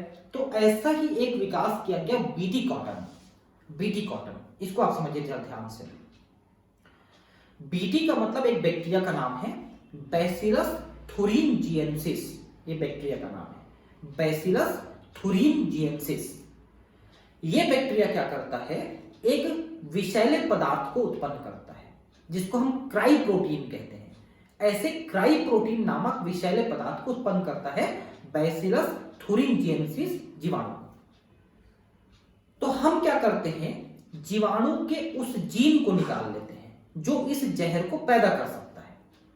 यह जहर क्या करता है, इस जहर को अगर कोई कीड़ा खा लेता है, कोई कीट खा लेता है तो मर जाता है, क्योंकि उसका आहार नाल ब्लॉक हो जाता है। तो हमने क्या किया, जीवाणु के उस जीन को निकाला जो ये जहर बना सकता है और उसको कॉटन में यानी कपास के पौधे में डाल दिया। अब कपास उस जहर को बनाने लगा। अब कपास को जो खाने आया कीड़ा वो उसको खाते ही मर गया, क्योंकि उसका एलिमेंट्री कैनाल ब्लॉक हो गया, आहार नाल ब्लॉक हो गया। तो इस तरह से कीट प्रतिरोधी हमको कुछ फसलें तैयार करनी है जो कीटों को खुद ब खुद रोक सके, खुद ब खुद मार सके, जिससे हमको कीटनाशी का प्रयोग ना करना पड़े, क्योंकि कीटनाशी खुद में एक बहुत बड़े जहर है। वो हमारे खाने पीने की चीजों से हमको ही जाकर के कैंसर जैसे घातक बीमारी पैदा करते हैं। अधिकांश पादपों में रोमिल पत्तियां पीड़कों के प्रति प्रतिरोधकता से संबंध रखती है। पत्तियों में छोटे छोटे रोम होते हैं, छोटे छोटे हेयर होते हैं कुछ पादपों में, और उस हेयर के कारण से कीड़े उस पादप की पत्ती को नहीं खा पाते हैं। जैसे कपास में जैसीड तथा गेहूं में धान्य पर्ण भृंग, ये रोग इनमें नहीं हो पाते हैं। इनसे बचाव के लिए रोमी पत्तियां होती हैं। गेहूं के विशेष प्रकार के तने की वजह से स्टेम सॉफ्ट फ्लाई उसके पास नहीं आती तथा चिकनी पत्तियों वाली तथा नेक्टर विहीन कपास की किस्में बाल वर्म को अपनी ओर आकर्षित नहीं करती। तो गेहूं के विशेष प्रकार की तने की वजह से, क्योंकि गेहूं में जो सामान्य गेहूं है इसमें स्टेम सॉफ्ट फ्लाई मतलब स्टेम को काटने वाला एक कीड़ा अटैक करता है, लेकिन गेहूं के विशेष प्रजाति में यह अटैक नहीं कर पा रहा है क्योंकि उसका तना उस टाइप का है कि वो अटैक नहीं कर पा रहा है। चिकनी पत्ती वाले तथा नेक्टर विहीन कपास, तो कपास में सबसे ज्यादा जो डैमेज करता है वो बॉल वर्म है, उसी से प्रतिरोधी है बीटी कॉटन कपास। तो ऐसे कपास विकसित करना जिसमें चिकनिया पत्ती हो तथा नेक्टर ना हो, तो इन कपास को बाल वर्म भी खाना पसंद नहीं करता है। ठीक है। मक्का में उच्च एस्पार्टिक एसिड, लघु नाइट्रोजन तथा शर्करा अंश मक्का के तना भेदक के प्रति प्रतिरोधकता उत्पन्न करते हैं, क्योंकि अगर मक्के में एस्पार्टिक एसिड ज्यादा हो जाएगा, नाइट्रोजन कम हो जाएगा, शर्करा कम हो जाएगा, तो तने को भेदने वाला, तने में छेद करने वाला जो कीड़ा है उसमें अटैक नहीं करेगा। तो इस तरह से कीड़ों के प्रति जो प्रतिरोधक बीज है, जो फसल है, उनका हमको उत्पादन करना चाहिए। पीड़क प्रतिरोधकता के लिए प्रजनन विधियों के वही क्रम लागू होते हैं जो अन्य शस्य संबंधी विशेषकों में पाए जाते हैं। ठीक है। तो जिस तरह से हम कृषि फसलों का हम चयन करते हैं, उत्पादन करते हैं, उसी तरह से हम जो पीड़क प्रतिरोधकता है उसके लिए भी हम चयन करते हैं कि कौन ज्यादा बीमार होता है, कौन कम बीमार होता है ना। जैसे उत्पादन है, गुणवत्ता है, वैसे ही प्रतिरोधकता का भी चयन करते हैं, जिनका वर्णन ऊपर किया जा चुका है। कृषि तथा इसकी जंगली प्रजातियों के प्रतिरोधक जीन का शोध कृषक किस्में तथा जन्म द्रव्य संग्रहण है। ठीक है। तो कुल मिलाकर जंगली प्रजातियों का संग्रहण करना आवश्यक है। और जंगली प्रजातियां, जिनको देसी प्रजातियां भी कहते हैं, वो जंगलों में भी अब मिलना मुश्किल हो गए हैं, जंगलों में भी नष्ट होने लगे हैं। नाशी कीटों के प्रति प्रतिरोधकता विकसित करने के लिए संकरण तथा चयन द्वारा प्रजनन फसलों कुछ विमुक्त किस्में सारणी में प्रदर्शित की गई हैं। देखिए, जैसे ब्रेसिका रैपसीड मस्टर्ड यानी कि सरसों का एक पोषक गौरव है जो एफिड के प्रति प्रतिरोधी है। एफिड कीड़ा है जो सरसों को काफी नुकसान करता है, तो पोषक गौरव में कीड़ा नहीं लगता है। वैसे फ्लैट बीन, देखिए बीन मतलब सेमी दो प्रकार का होता है, एक चपटा वाला होता है, एक थोड़ा कम चपटा होता है। दो प्रकार की सेमी आती है मार्केट में। तो जो चपटा वाला सेमी है उसके कुछ प्रजातियां जैसे पूसा सेम 2, 3 ये दोनों, तो जैसीड, एफिड और फल भेदक इनके प्रति ये प्रतिरोधी हैं। ठीक है। और ओकरा यानी भिंडी, जिसे पूसा स्वामी और पूसा A4, ये शूट तथा फल भेदक ये कीड़े हैं जो तने को और फल को भेद देते हैं, इनके प्रति प्रतिरोधी किस्में हैं ये। ठीक है। अब है उन्नत खाद्य गुणवत्ता के लिए पादप प्रजनन। तो अभी तक आपने कीड़ों के लिए और अधिक फसल लिए काम किया।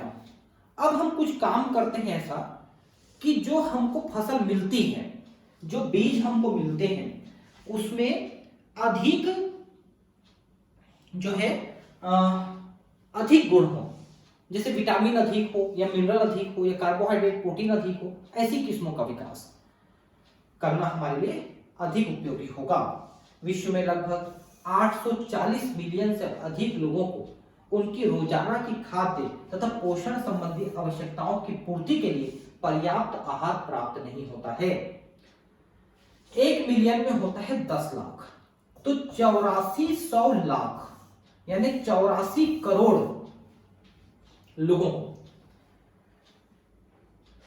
ठीक है, 84 करोड़ लोगों को पर्याप्त खाना उपलब्ध नहीं हो पाता है। 8 करोड़ के आसपास जनसंख्या है।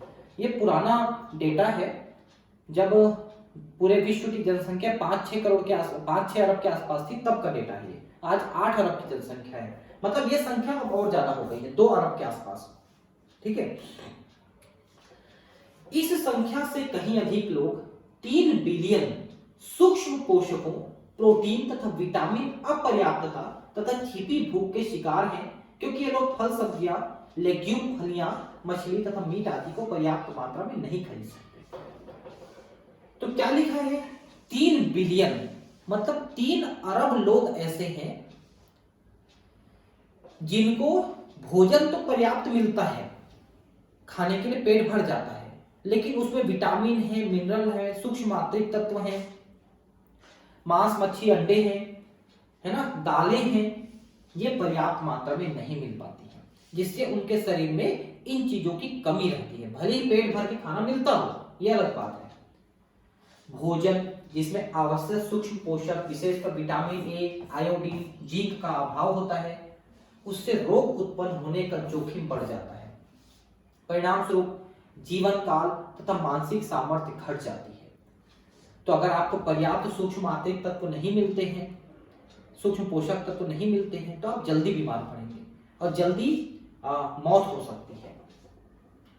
जैव पुष्टि कारक विटामिन तथा खनिज के उच्च स्तर वाली अथवा उच्च प्रोटीन तथा स्वास्थ्यवर्धक वसा वाली प्रजनित फसलें जन स्वास्थ्य को सुधारने के अत्यंत महत्वपूर्ण प्रायोगिक माध्यम है। तो जो खाना हम उनको उपलब्ध कराएं, अगर उसी में विटामिन, मिनरल, कार्बोहाइड्रेट, प्रोटीन की मात्रा ज्यादा हो, तो फिर उनमें इन चीजों की कमी नहीं होगी। उन्नत पोषण गुणवत्ता के लिए निम्न को सुधारने के उद्देश्य से प्रजनन किया गया है।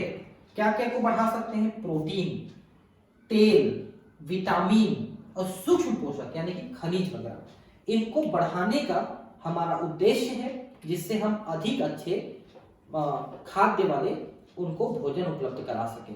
ठीक है, पहले से विद्यमान संकर मक्का की तुलना में 2000 में विमुक्त संकर मक्का में अमीनो एसिड, लाइसिन तथा ट्रिप्टोफान की दुगुनी मात्रा विकसित की गई। तो पहले जो मक्का हम खाते थे उसकी तुलना में 2000 में एक हमने किस्म लागू की, मार्केट में लाई, जिसमें ये चीजें ज्यादा मात्रा में है, डबल मात्रा में है। ये अमीनो एसिड है, लाइसिन और ट्रिप्टोफान, जो हमारे शरीर के लिए बहुत आवश्यक होते हैं। गेहूं की किस्म जिसमें उच्च प्रोटीन अंश हो, एटलस 66 कृष्ण गेहूं की ऐसी उन्नत किस्म तैयार करने के लिए दाता की तरह से प्रयोग किया गया है, क्योंकि इसमें ज्यादा प्रोटीन होता है। लौह तत्व बहुल धान की किस्म को विकसित करना संभव हो गया है, जिसमें सामान्यतः प्रयोग में लाई गई किस्मों की तुलना में लौह तत्व की मात्रा 5 गुना अधिक होती है। क्योंकि भारत में ज्यादातर लोगों के शरीर में आयरन की कमी है, जिससे उनके शरीर में खून की कमी हो जाती है, तो उनकी पूर्ति करने के लिए हम इस तरह के अधिक लौह तत्व वाले फसलें हम विकसित करते हैं। भारतीय कृषि अनुसंधान संस्थान नई दिल्ली, ठीक है, Indian agriculture research institute AIARI, ठीक है, नई दिल्ली ने बहुत सी सब्जियों की फसलों का मोचन किया है, जिसमें विटामिन तथा खनिज प्रचुर मात्रा में होते हैं, जैसे गाजर है, पालक है, कद्दू है, इनमें विटामिन ए, करेला, बथुआ, सरसों, टमाटर, विटामिन सी, पालक तथा बथुआ जिसमें आयरन, कैल्शियम प्रचुर मात्रा में, तथा ब्रॉड बीन्स मतलब चौड़ी वाली सेमी, लबलब, लबलब किसको कहते हैं, डॉलिकॉस लबलब, ये सेमी का ही बीज है, सेम बीन है ना। फ्रेंच बीन, फ्रेंच बीन मतलब राजमा, तथा गार्डन मटर में प्रोटीन प्रचुर मात्रा में पाई जाती है। ठीक है, तो इनकी प्रोटीन की मात्रा को बढ़ाने के लिए, कुछ में विटामिन सी, कुछ में विटामिन ए, इनको बढ़ाने के लिए हमने काफी प्रयास किया है और हम इनमें काफी हद तक सफल भी हुए हैं। अब है एकल कोशिका प्रोटीन। ठीक है, तो 3-4 और स्लाइड हैं, इनको हम खत्म कर लेते हैं तो ये चैप्टर खत्म हो जाएगा। देखिए, एकल कोशिका प्रोटीन क्या होती है? कुछ ऐसे जीव पाए जाते हैं जो एक ही कोशिका के बने होते हैं और उनमें प्रोटीन की प्रचुर मात्रा पाई जाती है। जैसे इसमें से एक है ईस्ट, जो कि एक प्रकार का कवक है, दूसरा है स्पाइरुलिना, जो एक प्रकार का नीला हरा शैवाल है, और तीसरा है क्लोरेला, जो कि एक प्रकार का हरा शैवाल है। क्लोरेला हरा, स्पाइरुलिना नीला हरा और ईस्ट ये है कवक। ये एक कोशिका वाले हैं और इनमें प्रोटीन की पर्याप्त मात्रा पाई जाती है, जिनको खाने से प्रोटीन की कमी दूर हो सकती है। क्योंकि भारत जैसे देशों में इनकी बहुत कमी है प्रोटीन की बच्चों में, जिनसे उनके शरीर का विकास सही नहीं हो पाता है। तो अगर हम प्रोटीन सही मात्रा में दें तो बच्चे अच्छे से विकसित हो पाएंगे और हृष्ट पुष्ट बनेंगे। धान्य, दलहन, सब्जियों, फलों आदि के पारंपरिक कृषि उत्पादन से मनुष्यों तथा पशुओं की संख्या जिस दर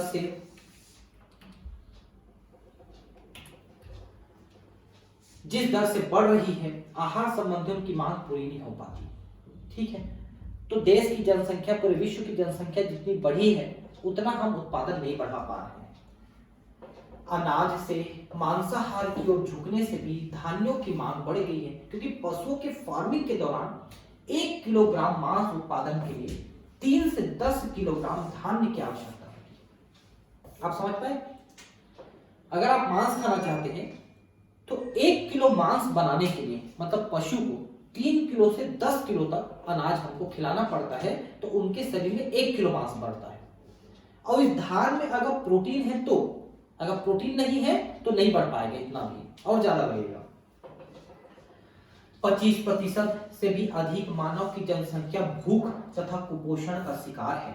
पशु तथा मानव पोषण के लिए प्रोटीन के वैकल्पिक स्रोतों में से एकल कोशिका प्रोटीन STP है, सिंगल सेल प्रोटीन है। ये बहुत अच्छा स्रोत है।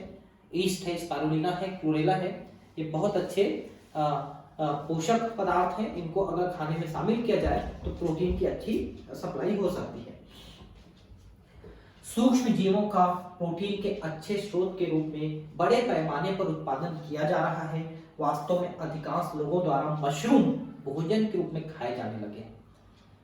तो मशरूम जो है प्रोटीन का अच्छा स्रोत है, अतः बड़े पैमाने पर मशरूम संवर्धन एक प्रकार से बढ़ता हुआ उद्योग है। मशरूम कल्चर का नाम आप सुने होंगे।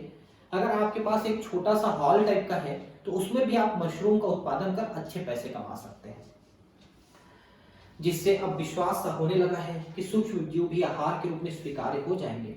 नीले हरे शैवाल जैसे स्पाइरुलिना को आलू संसाधन संयंत्र, जिसमें स्टार्च है, घास फूस, शीरा, पशु खाद और यहाँ तक कि वाहित मल पर आसानी से उगाया जा सकता है।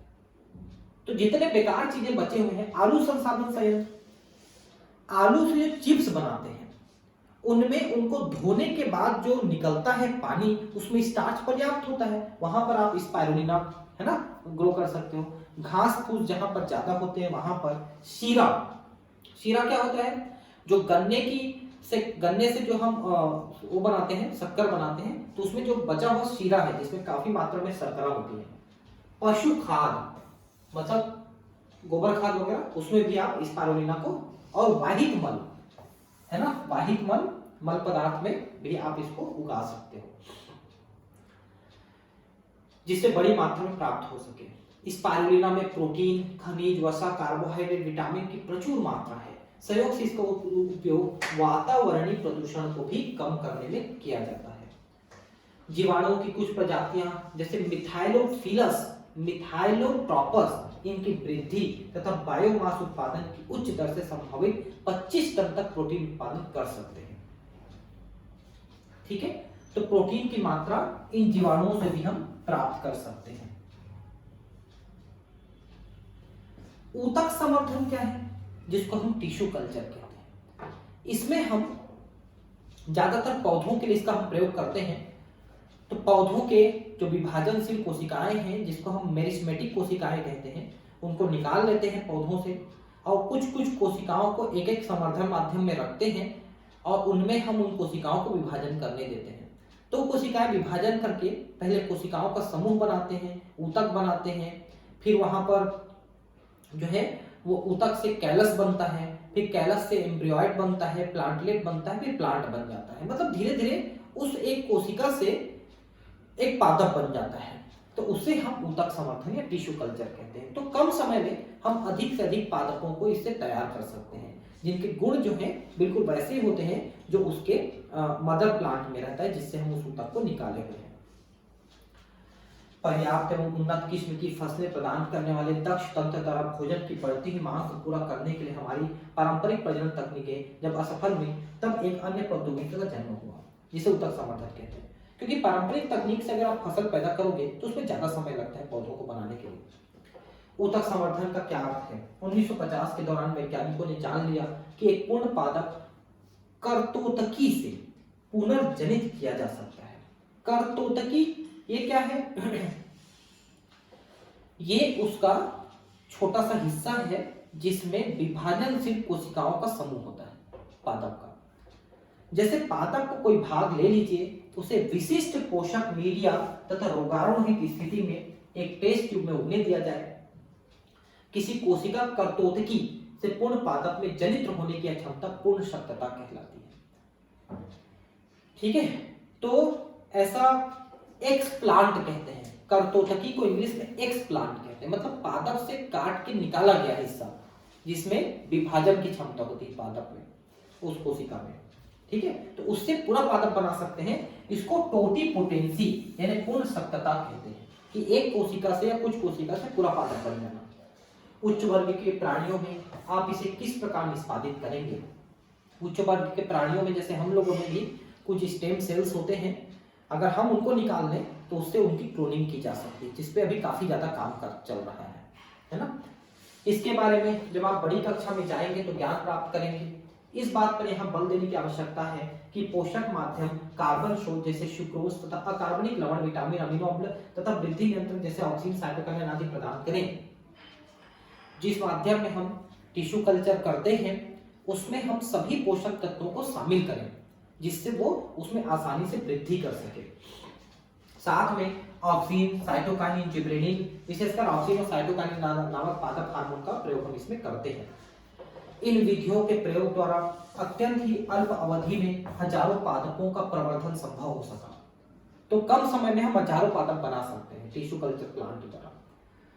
ऊतक संवर्धन द्वारा हजारों की संख्या में पादपों को उत्पन्न करने की विधि सूक्ष्म प्रवर्धन कहलाती है, जिसको अपन माइक्रो प्रोपेगेशन कहते हैं। क्योंकि हम एक दो कोशिका, चार कोशिका से ही पूरे पादप को हम वृद्धि कराते हैं। इनमें प्रत्येक पादप आनुवांशिक रूप से मूल पादप के समान होते हैं जहां से हम पैदा हुए हैं, तो यह सोमा क्लोन कहलाते हैं।